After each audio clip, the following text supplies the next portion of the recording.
We're talking Insidious, The Red Door. Bienvenidos and welcome to I Just Watched. I'm Joseph. Let's jump into it. Spoiler warning if you haven't seen the movie yet. It is the fifth, yes, sorry, I had to do a quick count in my head.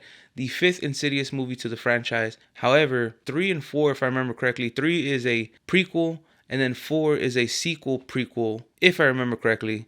And then 1 and 2, my favorites, because 3 and 4, I like watching them, but they're not my favorite things in the world. 1 and 2, I really loved. I really enjoyed the way they tie into each other. And it's really, not really 1 and 2. Them being chapter 1, chapter 2 makes more sense because it is really a giant story. And this is kind of the epilogue of 1 and 2 taking place years later with the family and such. Patrick Wilson's directorial debut, I think he did a good job. And overall, I think the movie is enjoyable, but it's nothing special. It's nothing new. It's not extremely terrifying. Like, it has a bunch of jump scares, that got the crowd when we were watching it. So it felt more like that. It felt more like it was hitting beats in a horror movie than anything else. The story was okay. It made sense, but at the same time just felt like they threw this together to have another movie versus really bringing something to the story itself. And that was kind of my issue with it, where the jump scares were cool. I mean, it doesn't really make a movie better, obviously, but it doesn't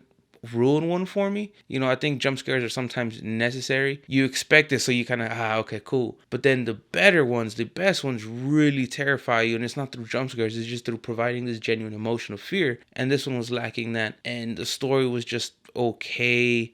Dalton and his father, like, they're estranged because of the hypnosis to make them forget, but like it changed them and made them groggy, and the other one more separate. Like, all these little things that they were trying to do, I see potential, but I felt like it just overall fell short. I'm not dying to go see it in theaters again, rewatchability wise. I mean, when it comes to Insidious, I rarely watch 3 and 4, and I feel like this one, number 5, is gonna fall into that. I watch 1 and 2 every now and again because I genuinely enjoy those.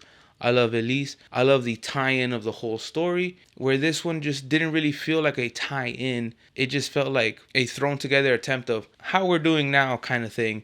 But I want to hear your thoughts. Did you like it? Have you seen it? What do you think of the Insidious movies? Do you like them? Do you care for them at all? I love hearing from y'all. Hopefully, Patrick Wilson keeps directing. I think he did a good job. And like I said, there's moments in this movie that I think are really well done. But in the same sense, overall, it was just an okay movie where I was hoping for something a bit more terrifying, a bit more interesting, a bit more of like, oh wow, like this ties into the first two and maybe into the prequels, and like, okay, now I understand why we needed this movie, versus this was kind of thrown together. But I love hearing from you, and I'd love to hear from you about the Insidious franchise. Do you like the Insidious movies? Do you like spooky movies?